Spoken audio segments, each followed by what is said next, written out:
Buenas tardes, compañeros. Continuando con la temática de herramientas clásicas para la mejora de calidad, nosotros la grapa Los Bits, que se encuentra conformada por Jorge, Cristian y que les habla Erika, trataremos los siguientes temas a lo largo de esta exposición: diagrama de árbol, diagrama matricial, diagrama de proceso y toma de decisiones, diagrama de análisis de fuerzas, radar chart y lógica Redder. Tengan en cuenta que esta sesión corresponde al martes 20 de agosto. Comencemos con los diagramas de árbol. ¿Qué son los diagramas de árbol? El diagrama de árbol es una representación gráfica de los posibles resultados del experimento, el cual consta de una serie de pasos donde cada uno de los pasos tiene un número finito de maneras de ser llevado a cabo. Se utilizan los problemas de conteo y probabilidad. Veámoslo de la siguiente perspectiva. Inconscientemente es un proceso que llevamos a cabo en todos nuestros días, desde que nos levantamos, cuando abrimos nuestro closet y decidimos si llevamos una camiseta, una camisa, este pantalón, o que sea este color, que sea este otro. Eso hace parte de las distintas ramificaciones, en ese caso, para qué deberíamos vestir y cómo lo llevamos a cabo. Más o menos podemos ver la situación más clara si vemos y analizamos lo siguiente. Como se pueden dar cuenta, aquí tenemos dos opciones de comida, la opción A y la opción B. También tenemos 4 opciones de acompañar esa comida. Entonces tenemos la opción A, la opción B, la opción C y nuestra opción D. ¿Sí?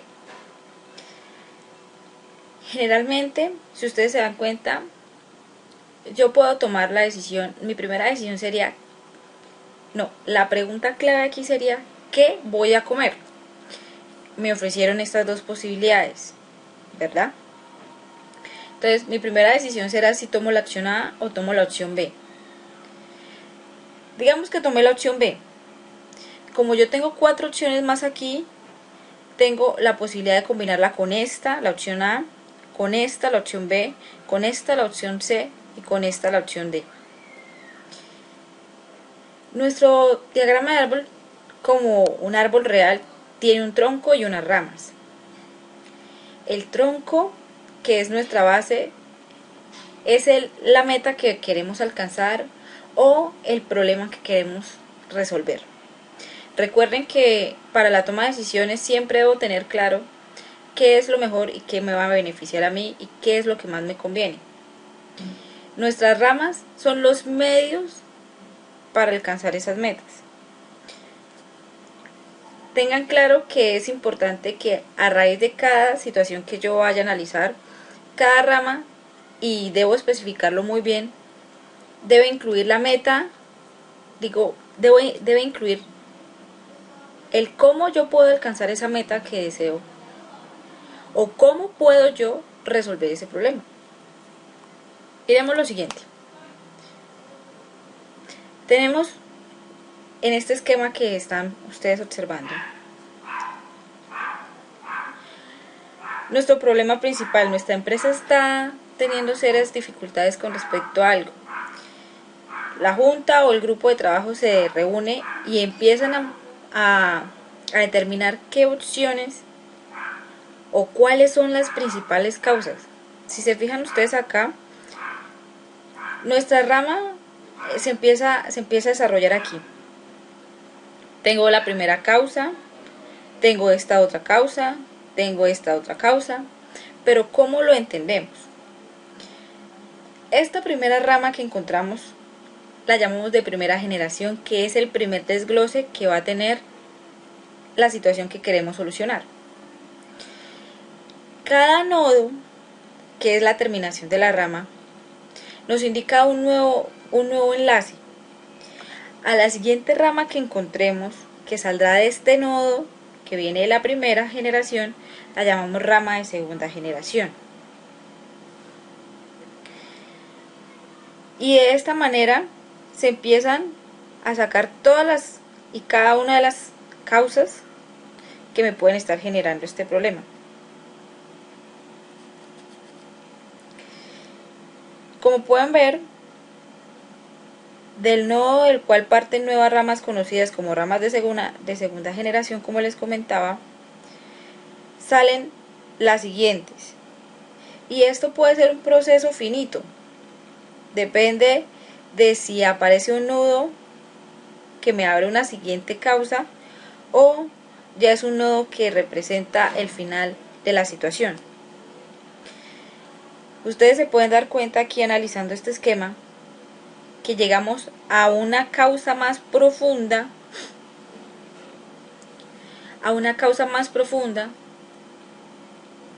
de todo el problema que estamos intentando resolver.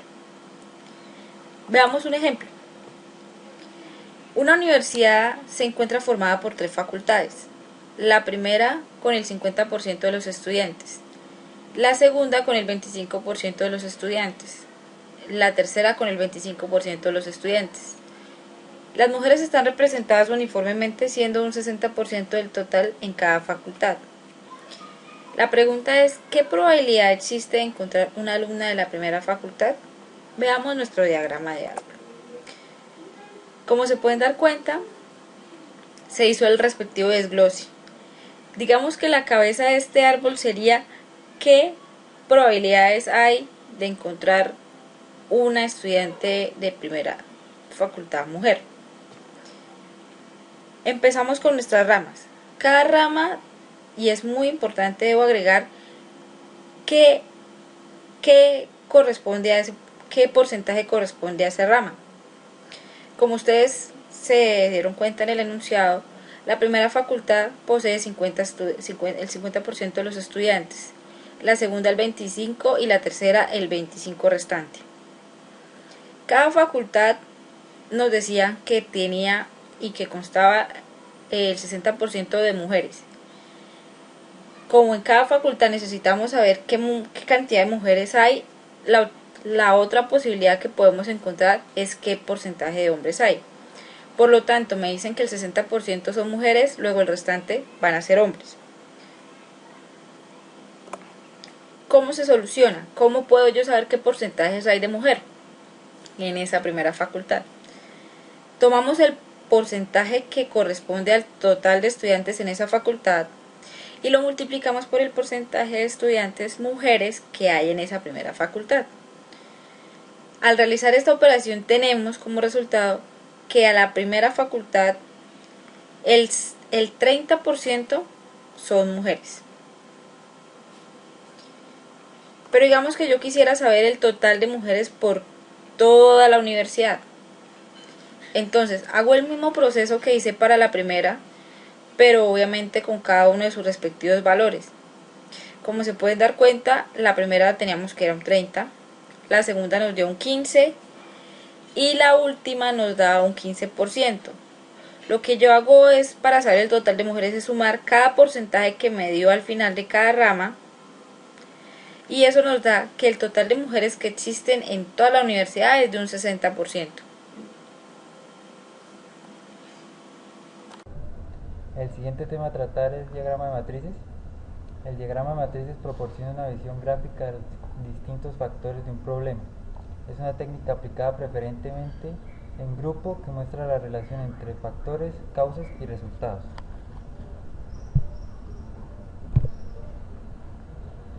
Estas son las características principales que definen la naturaleza de la herramienta. Pensamiento multidimensional. Establece relaciones entre diferentes tipos de factores, conjugando múltiples dimensiones o vías de análisis en el estudio a desarrollar. Guía en la priorización. Permite identificar los factores más importantes y más relevantes del tema en estudio. Y la claridad. El diagrama matricial presenta gran cantidad de información sobre situaciones complejas de forma clara y concisa. Estos son los 4 principales tipos de matrices: tipo L, tipo T, tipo Y, tipo X, los cuales explicaremos a continuación. Entonces, la matriz tipo L es el diagrama matricial más básico. Se utiliza para representar las relaciones entre dos tipos distintos, A y B, mediante la disposición de filas y columnas.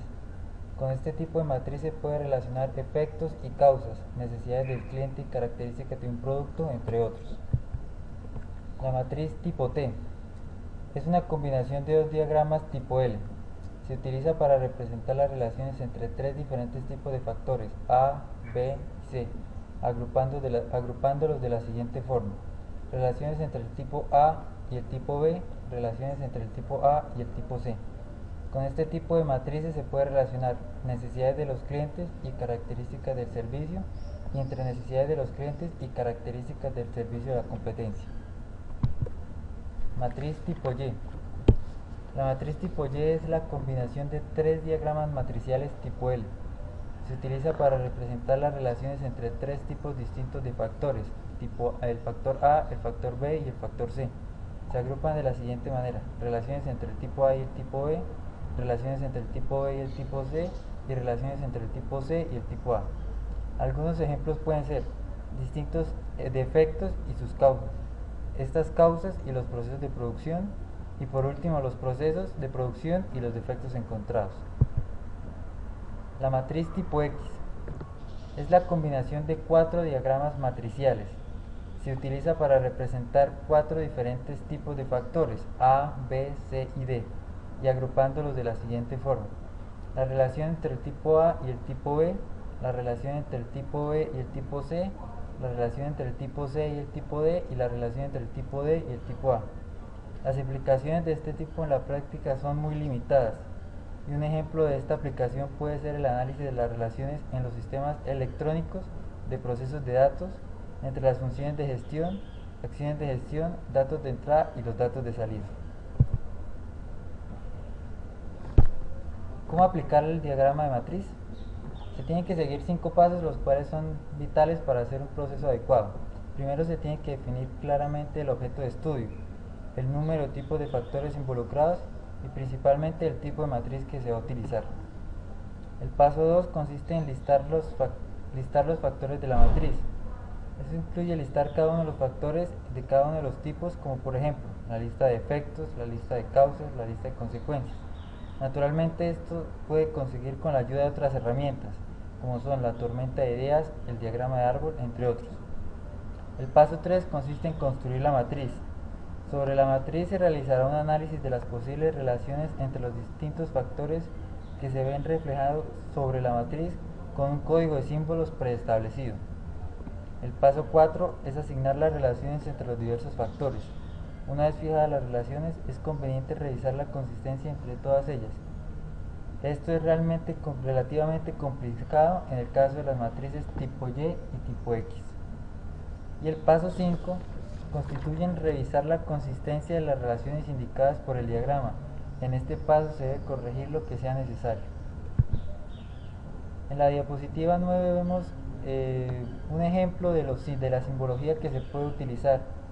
Se debe tomar como prioridad 4 niveles de intensidad, 3 o 2: fuerte, muy fuerte, débil o inexistente. Se puede tomar otro nivel que puede ser constituir fuerte, débil, inexistente. Se puede tomar otro que sea existente, inexistente. Eso depende también del tipo de matriz que uno quiera utilizar. La interpretación es una parte fundamental de esta herramienta que se utiliza. El diagrama matricial proporciona información sobre la existencia e intensidad de las relaciones entre diversos aspectos relacionados con el tema en estudio. Las posibles causas de inexactitud en la asignación de la intensidad de las relaciones serán: utilización de datos obsoletos, sesgos en la evaluación de los expertos, evaluaciones superficiales. Una de las posibles causas de deficiencia en la interpretación del diagrama matricial es la falta de elementos o factores clave en el análisis del tema en estudio. Finalmente, esta herramienta es muy útil para la evaluación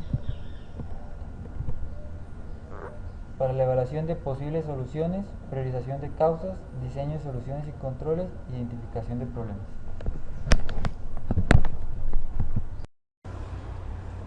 Bueno, ahora vamos a explicar un ejemplo acerca del diagrama de matriz. El ejemplo consiste en un cliente que recibe inconforme su alimento. Este se lo dice al empleado y el empleado se lo informa al gerente. Y este, por medio de un diagrama de matriz, quiere establecer cómo podría mejorar su servicio, que así sus clientes regresen y pidan mucho más. Entonces, tiene que seguir 5 pasos, los cuales ya previamente se explicaron. Entonces, el paso 1 consiste en definir el propósito general para construir la matriz.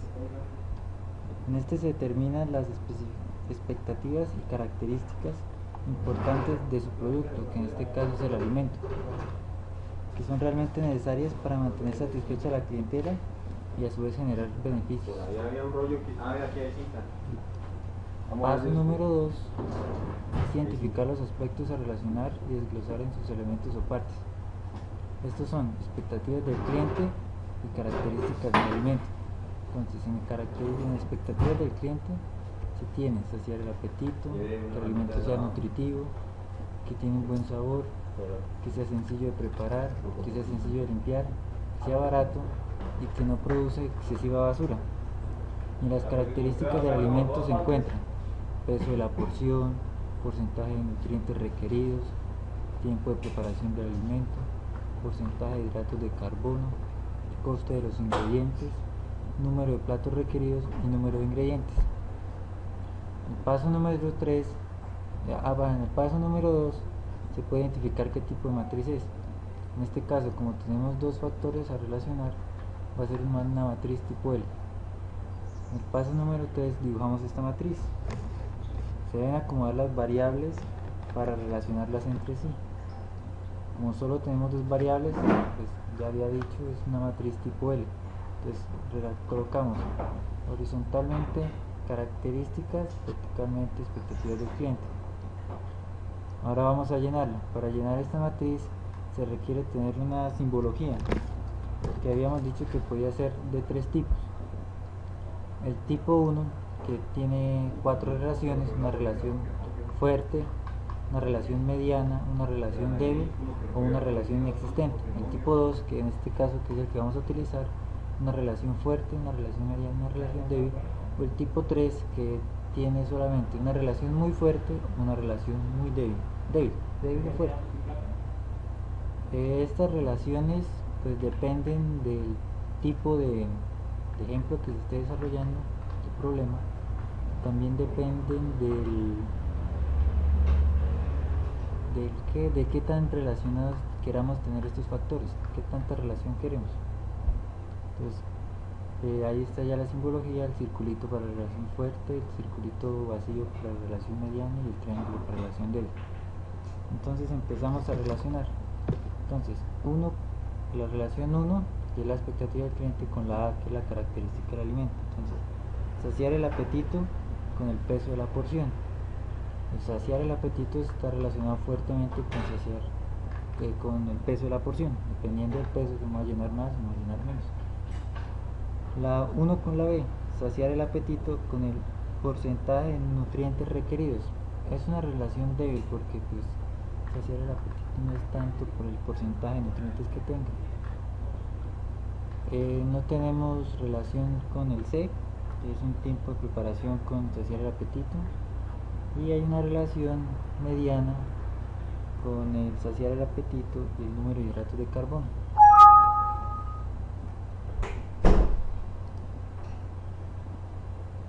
Y así sucesivamente vamos llenando la matriz. Entonces, por ejemplo, la expectativa del cliente 3 tiene un buen gusto, con el peso de la porción no tiene nada que ver. Dice tiene buen gusto con porcentaje de nutrientes requeridos, eso puede ser una relación débil, pero es una relación entre esos dos factores. Y por ejemplo, él tiene un buen gusto con el porcentaje de hidratos de carbono. Y así llenamos sucesivamente esta matriz hasta obtenerla completa. Y el paso número 5, que es el paso final y es el paso más importante, es el de establecer las conclusiones. Con esta matriz y según este ejemplo, se puede, al concluir se deben enfocar en lo que es más necesario, ¿no? En las relaciones mucho más fuertes. En este caso tenemos 1, 2, 3, 4, 5, 6, 7 relaciones fuertes. Se puede concluir que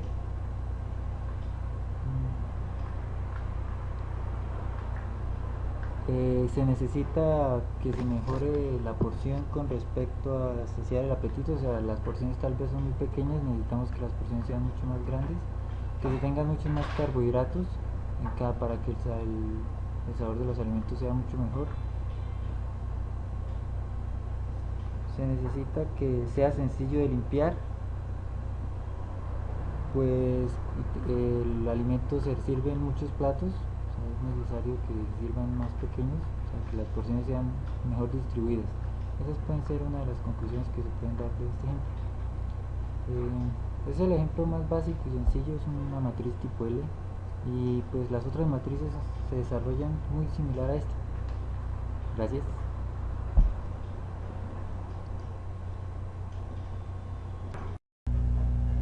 Bueno muchachos, siguiendo con la sesión número 1, el siguiente bloque de tema o el siguiente tema se llama diagramas de procesos y tomas de decisiones. Son dos temas partes, pues que la idea es unirlos. Entonces, ¿de qué consiste esta unión? Consiste en dar prioridad a las ideas, percepciones, causas, motivos y demás originados o que son el resultado de los diferentes diagramas de procesos ya estudiados o ya vistos durante la clase. ¿Qué objetivos tiene esta mezcla? Tiene, primero, definir un diagrama de procesos a seguir, lo cual pues ya se ha analizado anteriormente. Analizar qué resultados nos va a dar ese diagrama de proceso y con base en ese diagrama de proceso qué decisiones puedo hacer, o sea, qué análisis puedo realizar para qué decisiones poder tomar en un futuro. Mencionar los resultados de este diagrama de procesos y mencionar las respectivas decisiones que yo voy a poder tomar, identificar cuál de las decisiones es la más oportuna o la más válida para cada uno de los resultados que me dio el diagrama de proceso, o para corregir, exactamente es para corregir todo el diagrama, toda la idea que me dio el diagrama de procesos, a mejorar todo el proceso que me da el diagrama de procesos y explicar de qué forma esta decisión va a influir positivamente, ¿sí? Y para que se lleve a cabo su ejecución.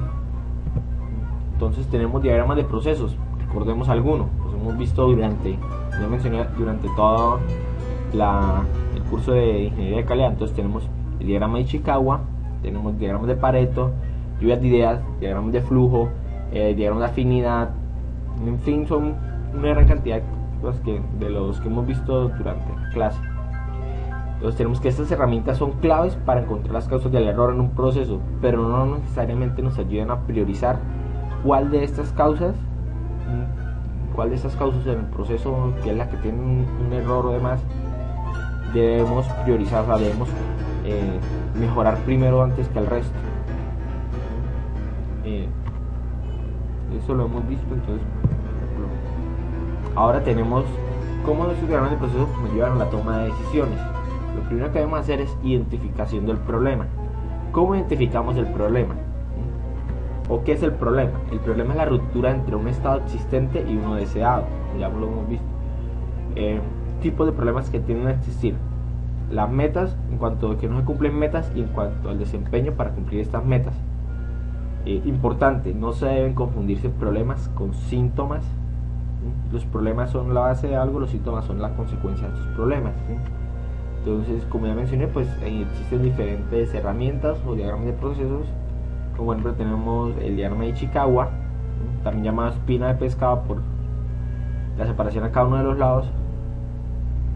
Entonces tenemos también el diagrama de Pareto, que es el 80-20, el 80% de problemas locales, las consecuencias son originadas por el 20% de las causas. Tenemos la lluvia de ideas o la tormenta de ideas. Entonces acá en esa parte se identifica el problema con esas herramientas. En consiste la identificación de los criterios de decisión. Entonces consiste en qué criterios voy a tomar para poder realizar una decisión oportuna. Por ejemplo, tenemos los costos de un proceso, el riesgo que me lleva a implicar ese proceso, qué tanta calidad voy a mejorar con ese proceso, ¿sí? Con esa actividad. Viene la ponderación de los criterios de decisión. Entonces consiste en priorizar y jerarquizar los diferentes criterios, asignándoles un peso relativo a cada uno de ellos en función al problema que quiero resolver. O sea, cuál de ellos es más importante para mí, cuanto al problema que voy a resolver, ¿sí? Que si tengo problemas en que siempre llega una mercancía tarde a mi cliente, yo como proveedor siempre llega una mercancía tarde al cliente, entonces tengo como, por parte de los procesos, tengo transporte, tengo distribución de la planta de producción, tengo personal, tengo por ejemplo, el personal de transporte, parte del transporte que es la maquinaria. Por ejemplo, tengo esos tres factores que me influyen en la entrega. ¿Cuál de ellos va a valer más para mí? En eso consiste la ponderación de los criterios de decisión. ¿A cuál de ellos veo que es al que más le debo dar peso para que, dependiendo en eso, o sea, cuál de ellos infiere más en el proceso, resultado final, y con base en eso poder realizar una mejor decisión, una decisión que sea de verdad oportuna. Desarrollo de alternativas.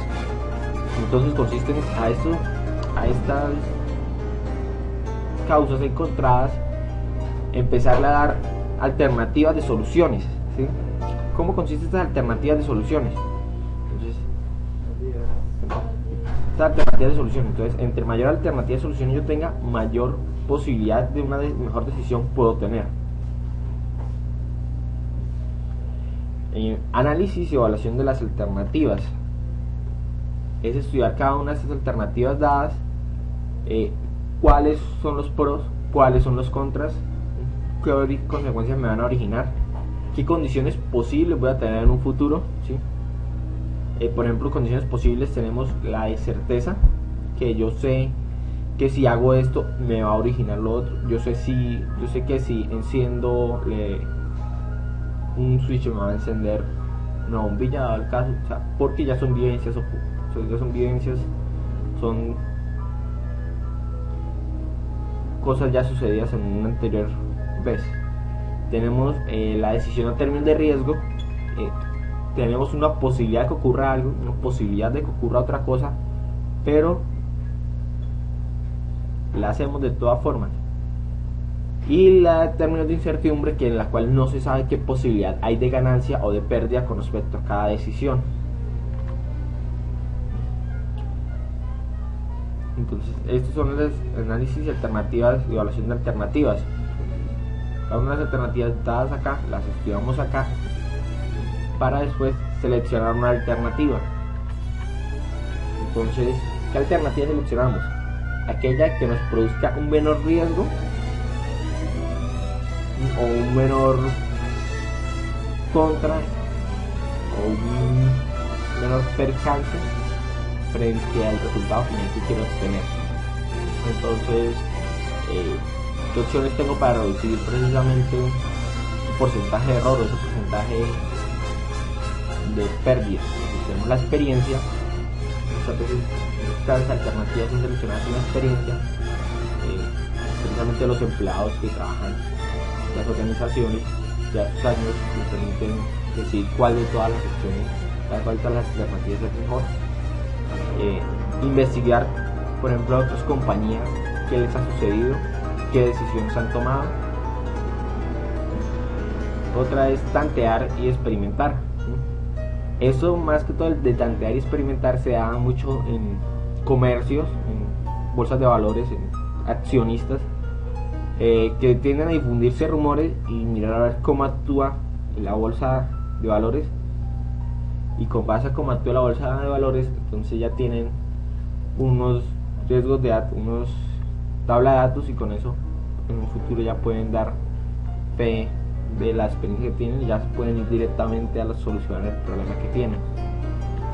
Implantación de alternativa, entonces implica comunicar qué decisión se tomó con cada uno de los afectados, entonces con cada una de las personas que van en ese proceso o en esa causa del problema que están implicadas ahí. Entonces se les comunica, con ellas se debe tener un compromiso de que se va a realizar, de que se va a mejorar, de que lo van a aceptar, y es mucho más fácil si ellas han de cierta forma trabajado en descubrir esta alternativa, en descubrir esta decisión a tomarse. Por último está la evaluación de la eficacia de la decisión. Entonces, después de un cierto tiempo de que se ha tomado esta decisión, esta alternativa, y se ha implementado, entonces viene mirar a ver si el problema que tenía se ha resuelto o se ha logrado no dar, pues, resolver un 100%, o al menos se ha logrado dar solución a un 80, 70 o un 90% de estos problemas o estos percances presentados. Entonces, como por varias preguntas, ahí existe, ¿se ha resuelto el problema? Si no se ha resuelto el problema, volvemos otra vez a identificar el problema, porque tal vez si el problema no se ha resuelto, es que en realidad cuando se realizó la supuesta identificación del problema no se tomó como un problema, sino como un síntoma. No se tomó en realidad el problema de raíz, sino un síntoma, y este muchas veces tiende a ser el error en este tipo de aplicación. Importante a tener en cuenta. En realidad esto de diagrama de proceso y toma de decisiones muchas veces es llamado, o principalmente llamado en Europa, como diagrama de decisiones. Entonces también, si van a investigar un poco más, también lo pueden encontrar como diagrama de decisiones. ¿Por qué diagrama de decisiones? Porque el presidente realiza un diagrama de procesos para poder llegar al resultado final, que es una toma de una decisión. La racionalidad y las decisiones. Entonces, ¿en qué consiste esto? Entonces, ¿hasta qué límite llega la racionalidad y para poder tomar las decisiones? Entonces, por ejemplo, el individuo se debe identificar con la alternativa o con la decisión a tomarse.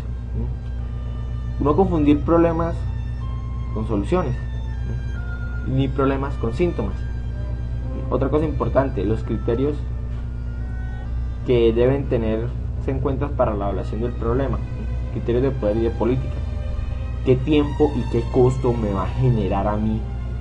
Primero que todo, el análisis de este problema y también la toma de cada una de las decisiones para solucionar este problema. Eso es muy importante, porque recordemos algo que veíamos en el primer corto o en el primer módulo, el módulo pasado, que nos recordaba la profesora, y es: muchas veces no les gastemos tiempo a aplicar un modelo de calidad, a aplicar herramientas de calidad a algo que ya es insalvable, ¿sí? Entonces, como primer cosa, toca analizar si vale la pena aplicarlo o si mejor acabamos esto y se empieza otra vez desde cero. Compromisos con las alternativas evidentes, ¿sí? O sea, con aquellas alternativas que saben que van a dar solución, comprometerse, tener información accesible, a darle información accesible a cada una de las personas comprometidas con esto. Tenemos que ver las decisiones pasadas tomadas, si han surgido o no han surgido efectos, o si antes nos han llevado a que el problema se agrave más. Y otra cosa importante es que esas decisiones deben ser subjetivas. Las personas que la tomen no se de forma subjetiva, para que así se saque el mayor provecho en pro de la compañía o en pro de solucionar el problema. Entonces tenemos ahora tipos de decisiones que se toman. Entonces, bien estructuradas y mal estructuradas. La más sencilla. Bien estructuradas, se conocen cada uno de los procesos o de las cosas que tienen que ver en cuenta con el problema. Entonces hay información. Mal estructurada, no hay información suficiente. No es que nos basamos en rumores, no es que el operario dijo que puede ser, no. Entonces ese tipo de decisiones son, las de mal estructuradas, son un problema porque en realidad no se conoce toda la información. Hay otros tipos de decisiones, las programadas, que cada cierta cantidad de tiempo se van a realizar. Mantenimiento de una maquinaria, rotación de empleados, dado el caso, por ejemplo, de un cultivo, que se habla mucho del sector agrario, que me vino a la mente, rotación de cultivos, ¿sí? Son decisiones ya programadas cada cierta cantidad de tiempo para cumplir con ciertos objetivos, cierta reglamentación, etcétera, etcétera. Decisiones no programadas son aquellas que se toman a raíz de un problema. Como casi siempre son la gran mayoría de decisiones, son no programadas. Entonces, que por ejemplo, que de un momento a otro se dañó una maquinaria, son decisiones que tenemos que tomar de momento. Que se perdió todo un lote de producción, tenemos que tomar una decisión al respecto. También vienen pues otras que son las de mayor incidencia o de menor incidencia, pues, dependiendo de la jerarquía de la decisión a tomar. Ahora tenemos estilos de decisiones. Entonces, ¿Qué tipo de decisiones existen? Están las evasoras del problema, que evitan dar una solución. Entonces, no, pero con este problema podemos tratarlo de ocultar un poco con esto, ¿sí? Son como lo que llaman pañitos de agua tibia. Están precisamente las decisiones que solucionan los problemas, o sea, que van de una vez a la raíz del problema. Son los reactivos, también llamados reactivos, o decisiones reactivas. Están los buscadores de problemas, que son también llamadas las decisiones proactivas. Entonces, antes de que el problema suceda, lo buscan, cuál problema puede suceder, y se preparan para ellos. Dependiendo del tipo de compañía que haya, o de compañía que haya, o el proceso que haya, entonces pueden dárselo un enfoque a cada una de estas. Las dos ideales son las dos últimas. La primera, la de evadir los problemas, no es ideal, porque no va a llegar a dar ninguna solución. Y el análisis en la toma de decisiones, es muy importante tener en cuenta el lenguaje con el cual se toma la decisión, el discurso que se va a dar para cuando se comparta la decisión tomada.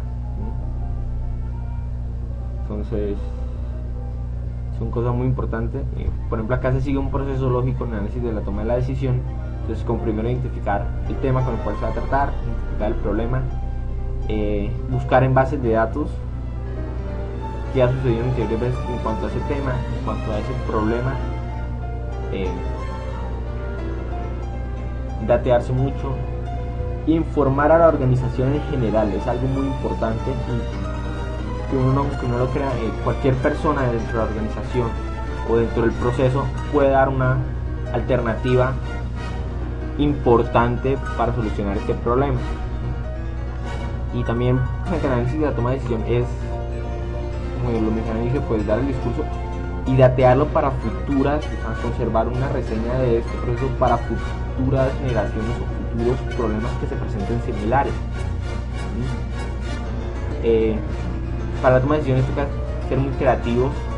Ninguna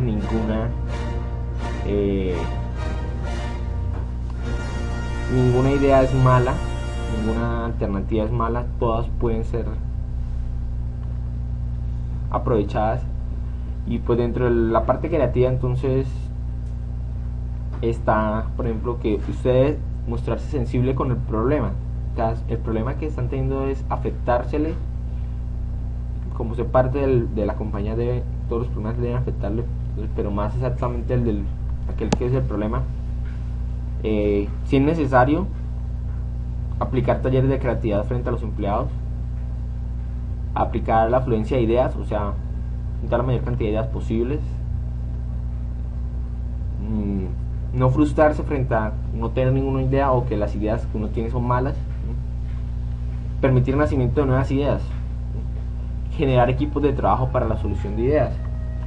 Todo eso son cosas que deben tomarse en cuenta al momento de realizar análisis de la toma de decisiones frente a la compañía, frente al proceso que se está realizando. Otra cosa importante es, muchas veces los diagramas permiten la facilidad de esto, construcción de un diagrama, tener en cuenta los recursos externos e internos en este proceso, cuál es el objetivo, cuál es el fin de este proceso y cuáles son los objetivos intermedios. Entonces, ahora por ejemplo acá tenemos un ejemplo, la imagen no se ve muy bien, si pueden descargar del Dropbox la presentación también lo pueden un poco mejor.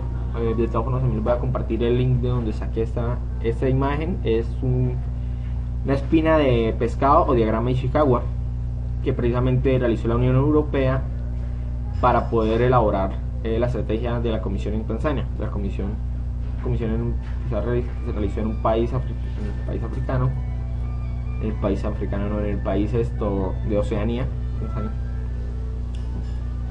Entonces, está en francés principalmente. Entonces, ellos comenzaron basándose en el Tratado de Ámsterdam y en una comisión que tuvieron en el 2000 tratado. Entonces, empezaron a ver las causas, que es lo que más que todo estudia el diagrama de Ishikawa. Entonces, tenemos programas precedentes, Entonces ellos le dieron a cada uno un orden y una valoración. O sea, el primero lo que hicieron fue valorarle y le dieron un orden específico de cómo, qué cada una de las cosas que debía preceder, que son los numeritos pequeños que ven acá. Cada uno van a ver que tienen rangos de valores, precisamente son que dentro de cada uno hay diferentes tipos de actividades también. Entonces sería como otras matrices más acá para dar el objetivo final, que es la intervención a ese sector. Ya después de cierto tiempo vuelven ellos y arman otra. Como resultado armaron otra, queda estos dos de acá alrededor, el proyecto de portafolio y demandas específicas de Tanzania.